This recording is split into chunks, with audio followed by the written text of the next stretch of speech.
राजकारणात कोणीही विजयाचा अमरपट्टा घालून बसलेला नाही याची जाणीव काल भाजपला नक्कीच झाली असणार। पक्षाच्या अध्यक्षानं नेतृत्व केलेला मतदारसंघ, राज्यात स्वतःचा मुख्यमंत्री, बलाढ्य निवडणूक यंत्रणा, मायक्रो प्लॅनिंग इतकं सगळं असूनही भाजपला बिहारच्या बांकीपूरमध्ये जो पराभव पत्करावा लागलाय त्याची सल त्यांना पुढील अनेक वर्ष सतावत राहणार या शंका नाही। चला या निमित्तानं भाजपला ही देखील जाणीव झाली आहे की आपला पक्षही हरू शकतो। भारतीय राजकारणात पोटनिवडणुका या अनेकदा सत्ताधाऱ्यांच्या अनुकूलतेचा किंवा प्रतिकूलतेचा थेट आरसा दाखवत असतात। नुकतेच लागलेले बिहारमधील बांकीपूर आणि मध्य प्रदेशातील दतिया विधानसभा पोटनिवडणुकीचे निकाल हे केवळ 2 जागांचे जय पराजय नाहीत, हा देशातील सर्वात बलाढ्य निवडणूक यंत्रणा असलेल्या भारतीय जनता पक्षाला त्यांच्याच पारंपरिक बालेकिल्ल्यात बसलेला प्रचंड मोठा हादरा आहे। खास करून बिहारमध्ये, जिथे इतिहासात पहिल्यांदाच सम्राट चौधरींच्या रूपाने भाजपचा मुख्यमंत्री सत्तेवर असताना पक्षाने आपला सर्वात सुरक्षित आणि 31 वर्षांचा अभेद्य गड गमावला। एका बाजूला जनसुराज्य पक्षाचे प्रशांत किशोर यांनी मिळवलेला ऐतिहासिक विजय आणि दुसऱ्या बाजूला मध्य प्रदेशात काँग्रेसने मारलेली मुसंडी। या घडामोडींचा फॅक्ट बेस्ड आणि क्रोनॉलॉजिकल विचार केला तर देशाच्या राजकारणात नक्की काय बदलतंय याची स्पष्टता येते। बिहारची बांकीपूर विधानसभा जागा म्हणजे भाजपचा स्ट्रॉंग होल्ड म्हणावा लागेल। 1995 पासून या जागेवर केवळ भाजपचा झेंडा राहिलाय।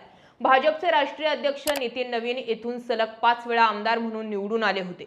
ते राज्यसभेत गेल्यानंतर ही जागा रिकामी झाली होती। प्रशांत किशोर यांनी स्वतः बांकीपूरमधून पोटनिवडणूक लढवण्याची घोषणा करताच भाजपच्या गोटात प्रचंड अस्वस्थता पसरली होती। पराभवाच्या भीतीने भाजपने आपला ठरलेला उमेदवार बदलला आणि नीरज कुमार सिन्हा यांना मैदानात उतरवलं।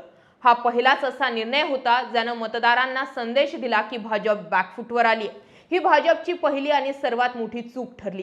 निकालातील 32 फेऱ्यांच्या मतमोजणीत प्रशांत किशोर यांनी आपली आघाडी तसूभरही कमी होऊ दिली नाही। अखेर 19,324 मतांच्या फरकाने भाजपचा पराभव झाला। प्रशांत किशोर हे 64,151 मते घेऊन जिंकून आले, तर भाजपच्या नीरज कुमार यांना 44,827 मते मिळाली। 2025च्या बिहार विधानसभा निवडणुकीत जनसुराज्य पक्षाला एकही जागा जिंकता आली नव्हती। त्यामुळे राजकीय पंडित पीके यांचं राजकारण संपल्याची चर्चा करत होते।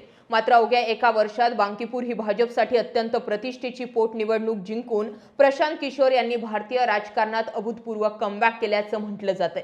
बिहारचं राजकारण प्रामुख्याने MY म्हणजेच मुस्लिम यादव किंवा भाजपच्या सुवर्ण आणि OBC या पारंपरिक जातीच्या समीकरणांवर चालतं।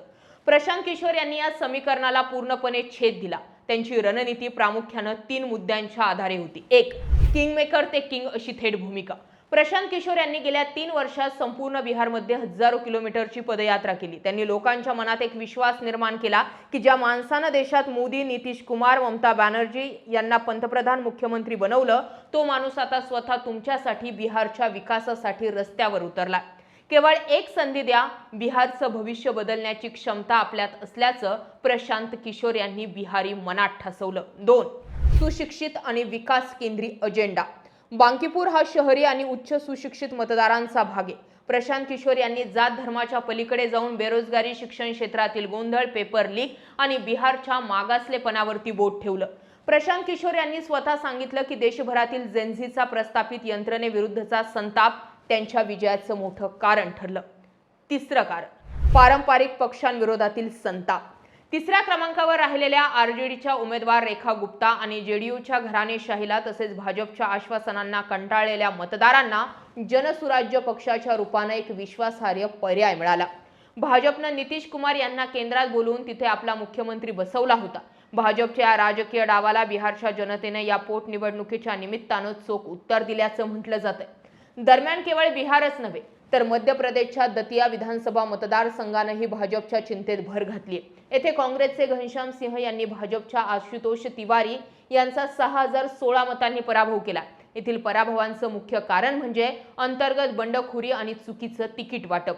भाजपने येथील त्यांचे सर्वात ज्येष्ठ नेते आणि माजी गृहमंत्री नरोत्तम मिश्रा यांना तिकीट नाकारून आशुतोष तिवारी यांना उमेदवारी दिली।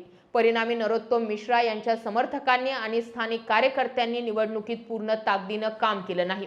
स्थानिक विरुद्ध बाहेरचा हा वाद काँग्रेसच्या पथ्यावर पडला आणि भाजपने हक्काची जागा गमावली। या निकालावरून एक प्रश्न सातत्याने विचारला जातोय, हा खरोखरच भाजपचा डाऊनफॉल आहे का? या प्रश्नाचं विश्लेषण करण्यासाठी आपल्याला नाण्याच्या दोन्ही बाजू तपासाव्या लागतील। होय, हा भाजपसाठी धोक्याचा इशारा आहे। कारण जेव्हा एखादा पक्ष आपला 30 वर्षांचा जुना बालेकिल्ला आणि तोही थेट मुख्यमंत्र्यांच्या राज्यात गमावतो, तेव्हा पक्ष संघटनेत आणि नेतृत्वात कुठेतरी मोठी पोकळी निर्माण झाल्याचं लक्षण दिसतं. विशेष म्हणजे भाजप अध्यक्षांनी आधी लोकप्रतिनिधित्व केलेला हा बिहारमधील मतदारसंघ राहिला. यामुळे येथील पराभव भाजपसाठी सर्वात मोठा धक्का ठरतोय. शहरी आणि मध्यमवर्गीय मतदार हा भाजपचा सर्वात मोठा वोट बँक मानला जातो. बांकीपूरमध्ये याच मतदारांनी भाजपला नाकारलंय. याचा अर्थ ब्रँड मोदी आणि सक्षम बूथ यंत्रणा नेहमीच काम करेल असं नाही, हे या निकालानं दाखवून दिलंय. स्थानिक पातळीवरील अँटी इन्कम्बन्सी सक्रिय असल्याचं देखील दिसतंय. विजयानंतर प्रशांत किशोर यांनी थेट भाजपच्या केंद्रीय नेतृत्वाला बिहारचा मुख्यमंत्री बदलण्याचं उघड आव्हान दिलंय, ज्यामुळे राष्ट्रीय पातळीवर भाजपच्या नेतृत्वावर दबाव वाढणार असल्याचं म्हटलं जातंय.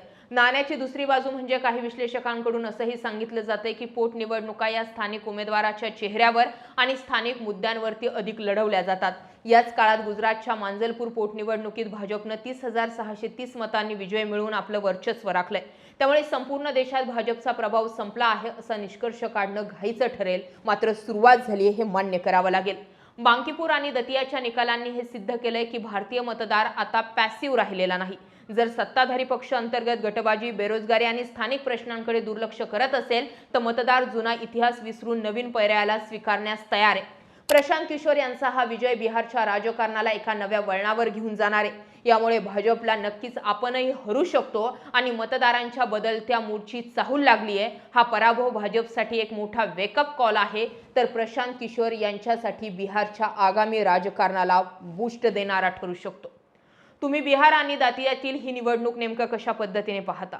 मान्य करता मोदींचा करिश्मा बाजूला झालाय. काही काळासाठी ईव्हीएम जर बाजूला ठेवली गेली आणि जर लोकांचा परफॉर्मन्सवर भर दिला, जंतर मंतरवरील जेनझीचं आंदोलन जे संपून जवळपास 8-10 दिवस उलटलेत, मात्र अजूनही पंतप्रधानांना त्यावर रील करावं लागतं. आता RSSचे सरसंघचालक सुद्धा जेनझी आणि जेन अल्फा सोबत चर्चा करणार आहे. अर्थ असा आहे की जेनझीच्या आंदोलनाने सरकारला मुळासकट हादरवलंय आणि त्याचेच परिणाम म्हणून बांकीपूर आणि दतियासारखे मतदारसंघ हातातून गेलेत. ही सुरुवात आहे की नाही 2029ला वेगळं चित्र असेल? व्यक्त व्हा. राम मंदिर चोरी प्रकरणामुळे योगी आदित्यनाथ त्यांची जागा गमावू शकतात असे सर्वे येत आहेत. त्याकडे तुम्ही कसं पाहता? त्यावरही जरूर व्यक्त व्हा. जय महाराष्ट्र.